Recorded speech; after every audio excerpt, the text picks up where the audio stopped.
En el magno estudio de la Cátedra del Pop nos acompaña Sergio Monsalve. Sergio es profesor universitario, documentalista, cineasta, crítico de cine. De hecho, es el presidente del Círculo de Críticos de Cine de Caracas. Yo no sé si caben más C en ese título. Sergio, bienvenido. No, Luis, como siempre, un gustazo estar contigo y enhorabuena por las noticias que has recibido en el 2022 y para mí un honor estar aquí otra vez contigo. Sergio, tú eres crítico, ves películas, escribes textos o haces resúmenes en video, te pagan por eso, vives en parte de eso, pero la pregunta que se hace el público masivo es ¿qué Carrizo es un crítico de cine? Mira, yo creo que la gente aquí atrás está viendo unas imágenes que están perfectamente diseñadas y puestas allí, no son casuales. Y el trabajo del crítico creo que es el mismo que hacemos, obviamente, como productores, que hacen ustedes. Es decir, lo que tú mencionas siempre del oficio del curador, es un orientador, una guía, que hace que tú pongas la plata muchas veces en una película por encima de otra. Algunas veces es como dice Leonardo Despósito, un asesor financiero. Pero obviamente tiene unos skills, ¿no? Unas destrezas. ¿Y por qué necesitamos un crítico? Miren, esa es una pregunta que se hace todo el mundo en esta época de aplicaciones, de Rotten Tomatoes. De verdad somos importantes, somos imprescindibles y hay gente que lo cuestiona y me parece que es correcta la pregunta, la interrogante. Sin embargo, en este momento en donde vemos que la información viene muy prefabricada, muchas veces son unas tendencias que algunas veces los orígenes son bastante opacos. Creo que la figura del crítico y del curador, en el caso también de ustedes, se justifica en el sentido de poder separar el grano de la paja. ¿A qué me refiero? De en esa oferta inabarcable que tenemos de contenido, saber en dónde poner la lupa y por qué. Tú dices que un crítico tiene que tener competencias que, bueno, quizás el resto no domina. ¿Cuál sería esa caja de herramientas? ¿Qué ve un crítico que no estoy viendo yo?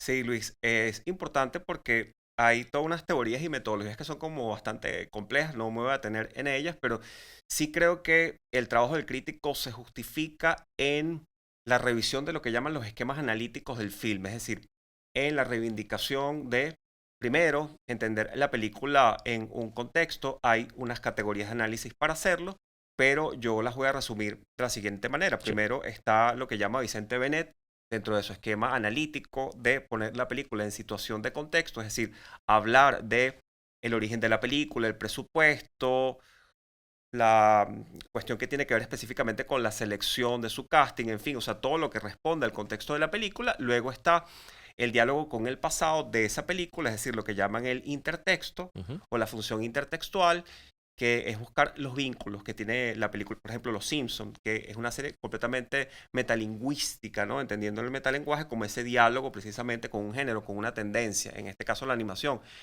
de Los Simpsons. Y eso es lo que llaman intertextualidad. Lo que faltaría sería el lugar enunciativo. ¿Qué es el lugar enunciativo? Es decir, el emisor, quién emite el discurso y por qué. En el caso de una película como Pulp Fiction, hablar específicamente de Tarantino, o en el caso de el cuadro que tenemos allá, de Andy Warhol, porque Andy Warhol crea precisamente una obra tan retadora como esa de el pop art en un momento importante entre los 60 y los 70, y con todo lo que ello supone de trastocamiento vanguardista del arte. Y finalmente, ya que tenemos la cuestión resumida y centrada, focalizada en la figura del autor, que llaman la política del autor, que es el lugar enunciativo, pues podemos hablar de cuestiones como más sencillas y que están ya en el dominio, en la circulación mediática de todos, que es la forma de la película y finalmente lo que esconde el contenido. Una audiencia regular dice, me gusta, no me gusta. Esto me resuena o esto me dice cosas en mi vida y demás. Cuando acudes al texto de un crítico, más allá de que te dice ve o no ve esto, los críticos más bien te llevan a un nivel de profundidad mayor. ¿No crees que a veces hay como una suerte de competencia por intensidad? A ver quién es más intenso y tiene más referencias para hablarte de la película. Claro, sí, sí, sí, Luis, yo creo que hay también allí ese problema que solemos tener los críticos de escribir de forma muy enrevesada, de utilizar un lenguaje muy intrincado para justificar nuestro trabajo y creo que tenemos que tomar recaudos de los referentes que son como más universales en la crítica, el caso internacional de Roger Ebert, y por qué fue popular y conocido y alcanzó hasta una estrella en el Paseo de la Fama ese crítico y no otros por la manera tan simple en que escribía. Entonces, bueno, tenemos que reducir todo eso al final y quedarnos con un lenguaje muy sencillo de sujeto, verbo y predicado. Tenemos esos referentes internacionales, Roger Ebert, tenemos a Pauline Kael, una mujer maravillosa, que era entendida por todo el mundo y tú sabías si le gustaba la película de Scorsese o no. Hay críticos que, como dice Luis Carlos, los lees y tú al final del día no sabes si les gustó o no la película o qué quisieron decir. En Venezuela tenemos grandes referentes en la crítica. Uno de ellos es un crítico masivo que llegó a ser, ese sí, presidente de una gran institución como la Cinemateca. Y me refiero al caso de don Rodolfo Izaguirre. Don Rodolfo Izaguirre lo que escribe se le entiende. Entonces creo que eso es una virtud del buen crítico. Sergio, ¿cómo se forma uno para esto? Porque el que hace cine tiene que consumir mucho cine, pero parece que el crítico tiene que consumir mucho más para que lo que diga sea relevante. Cierto, sí, sí. Considero que el crítico puede tener unos antecedentes teóricos, académicos, universitarios, en formación, pero es importante también tener criterios más pragmáticos, más empíricos, en el sentido de salir directamente a trabajar sobre el campo, lo que se recomienda en las aulas universitarias cuando uno estudia comunicación social, que es Sí. que el oficio del periodismo se justifica, Luis Carlos, en el trabajo que tú me comentaste que hiciste el día de ayer en pleno cumpleaños, que es salir a la calle a verificar. Entonces, lo propio acá, el trabajo sencillo, ves la película y creo que únicamente con ese trabajo, con ese gesto, hoy en día que supone salir de la casa en pandemia para ver cualquier cosa, así sea Cásate conmigo de Jennifer López, pues allí se justifica el trabajo del crítico. Hay una suerte de competencia de sensibilidades. ¿Cuántas cosas veo yo? ¿Cuántas cosas ves tú que tienes más conocimiento? Ahí no hay algo de esnobismo. De decir como, por ejemplo, bueno, es que este vino que tú te estás tomando no es el mismo vino que aprecio yo, que sé no solamente el tipo de uva, sino que fue transportada en un tren a leña. Y es como, pues, señor, usted no... Pero el crítico parece que sí. Pero siempre, siempre, siempre, el crítico va a ser la figura de autoridad o quiere serlo, ¿no? Y es el que quiere también como imponer la gran línea, o sea, todo eso que tú mencionas, el tema del ego, de la competencia, del esnovismo, del yo llegué primero, del FOMO, y creo que al final del día la labor del crítico, claro, está permeada por todo lo que tú mencionas, pero también el crítico tiene que poder y saber separarse de esas tendencias para desarrollar un discurso propio, ¿no? Una narrativa personal. Y creo que todos estamos en búsqueda de ello. Ahora hay una dimensión que me gusta. Ahora vamos a hablar del crítico como tu amigo. Y es que a veces uno siente que algo no gusta, que algo no está bien, que algo no cuaja. Y es el crítico el que te pone las palabras, el que te da la bitácora de decir, esto fue lo que salió mal. ¿Cómo haces tú ese trabajo? Sí, yo siento que se va curtiendo con el paso del tiempo como un catador de vinos que algunas veces hasta puede perder el sentido del gusto, ¿no? Por ver tanto contenido, queda saturado y no sabe muy bien lo que está haciendo. Por cierto, hay un documental muy bueno que habla de eso, que se llama Ujú. El Camino del Vino, que es estupendo, que cuenta esa historia, pero en el caso de un catador, y con los críticos igual, los críticos algunas veces pierden el sentido del gusto, de saber diferenciar las cosas, pero creo que tienen que volver back to the basics, como quien dice, al origen, que es sencillamente ser lo más honesto con su percepción y ofrecer una devolución crítica respecto a un contenido en específico que posiblemente esté siendo muy aupado por una plataforma como Netflix. Entonces todo el mundo está hablando ahorita de la serie Inventing Anna, que es la gran serie vista por más de 70 millones de personas en todo el mundo, compitiendo con Juego de Tronos, en fin, pero en algún momento el crítico tiene que ser honesto, ser transparente, con su percepción cuestionadora, con su ánimo disruptivo y decir, caramba, como intelectual yo considero que este contenido es bueno hasta acá y por tales motivos. Claro. Sergio, vamos a hacer una sección en la Cátedra del Pop y ya volvemos.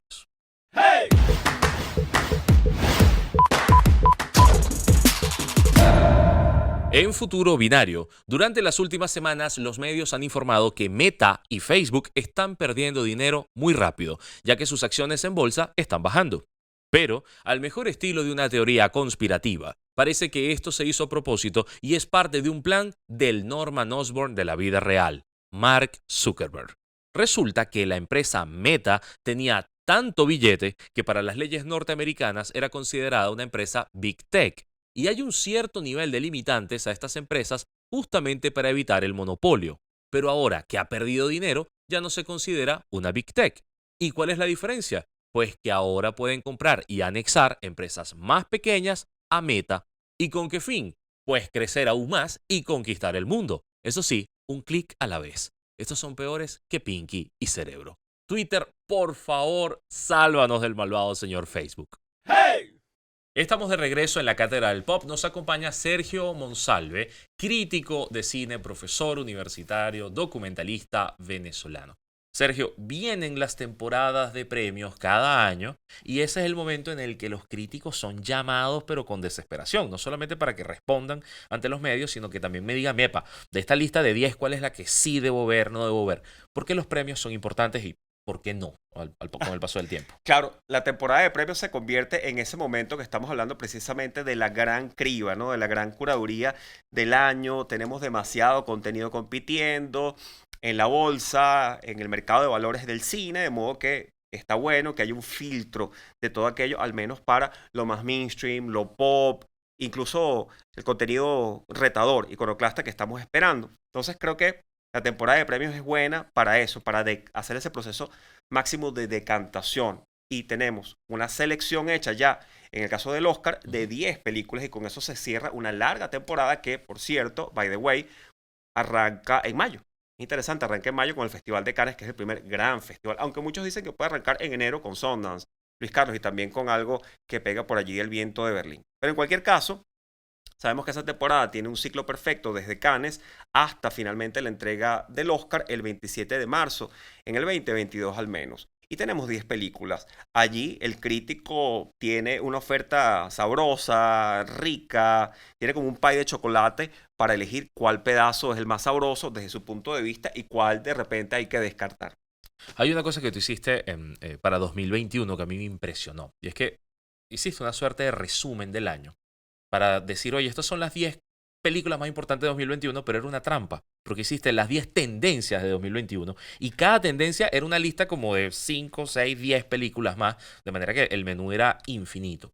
Y es eso, hay una riqueza de contenido gigante. ¿Sientes que estos años tenemos mejor cine, tenemos mejor producción?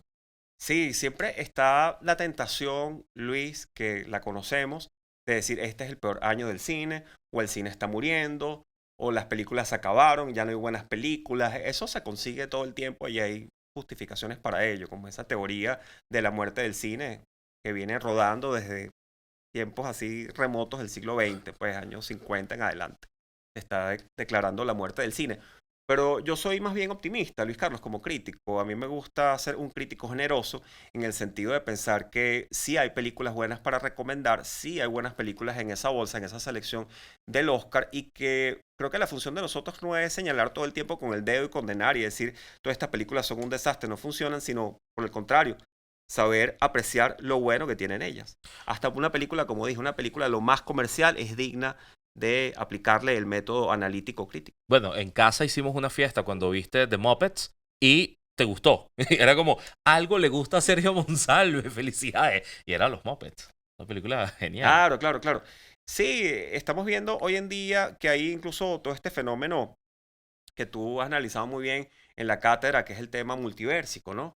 Entonces el multiverso merece también alguien que lo que lo analice, que lo indique. Entonces creo que para eso estamos todos nosotros acá.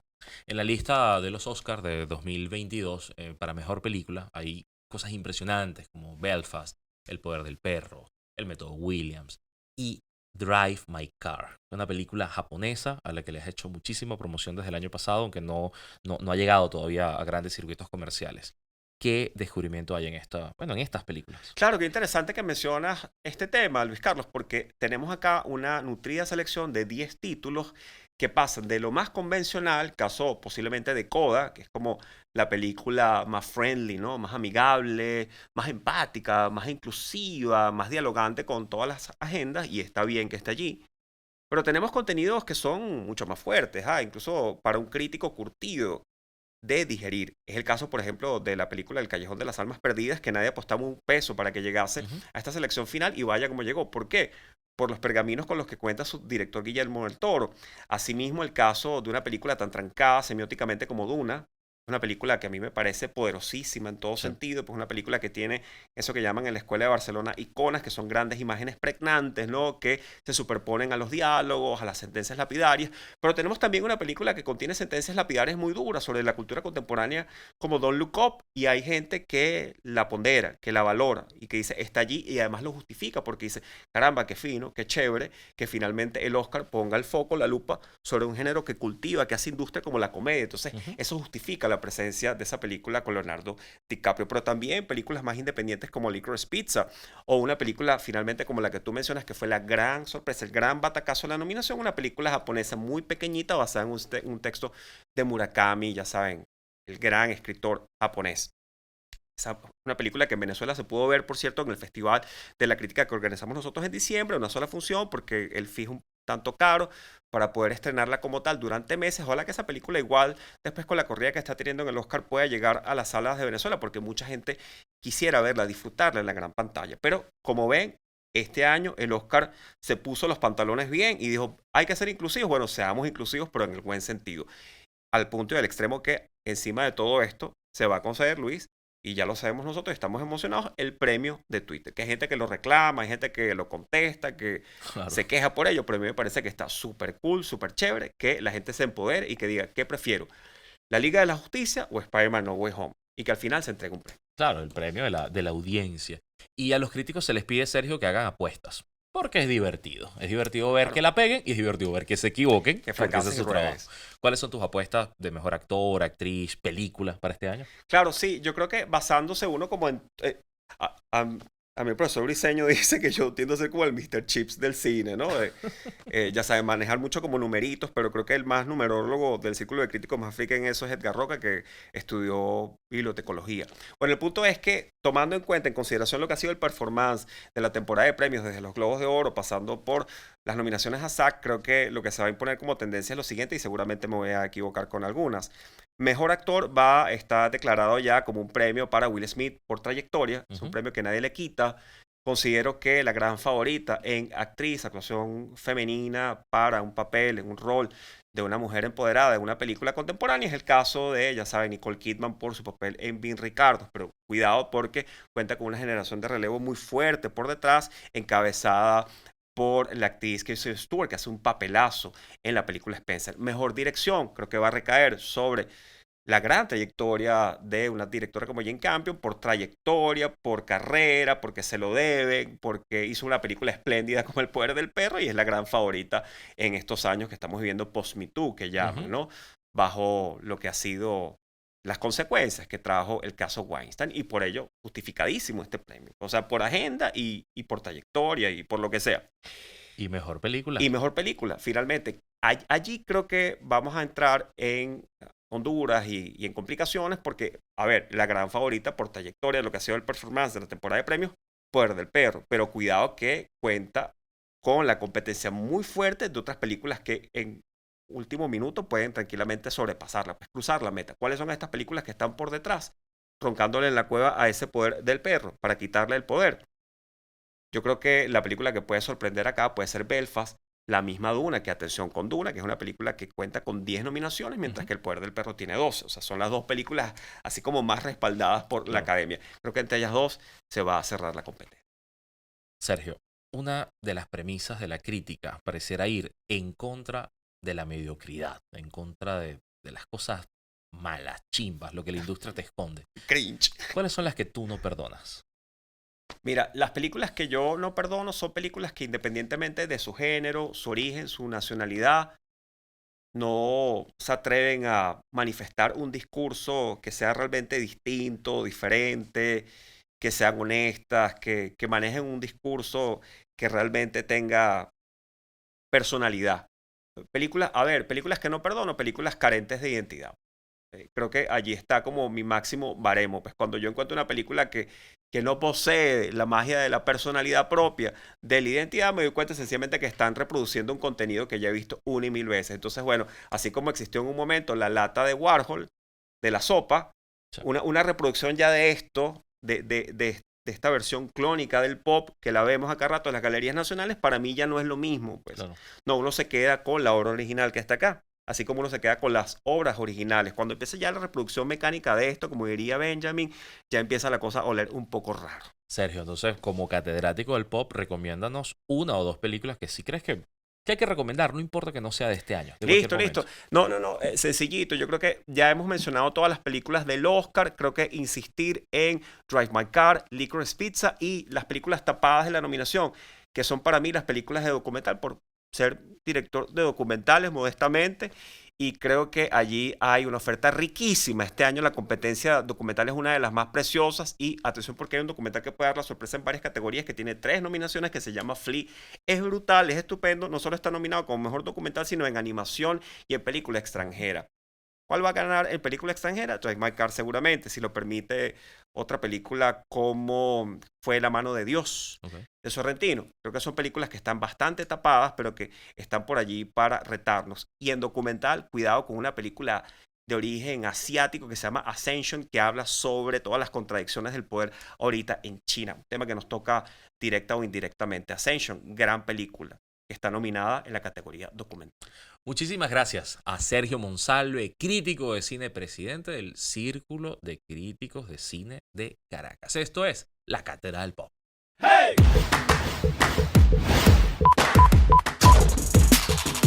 Hoy hemos hablado mucho de los premios Oscar, pero para esta sección tenemos que mencionar a un clásico que injustamente fue olvidado por la Academia, The Shawshank Redemption.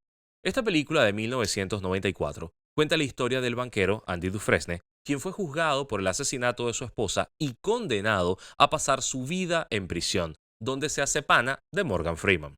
Es un peliculón lleno de muchas reflexiones filosóficas sobre la vida y la libertad. Además, está basada en una novela de Stephen King y actualmente es la película número 1 de todo el ranking de IMDb. Pero si es tan buena, ¿por qué lo olvidó la Academia?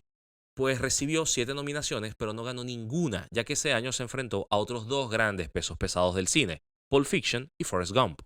The Shawshank Redemption, al igual que Jon Snow al final de Juego de Tronos, mereció más. Aprovechen ustedes de verla y nos cuentan qué les pareció.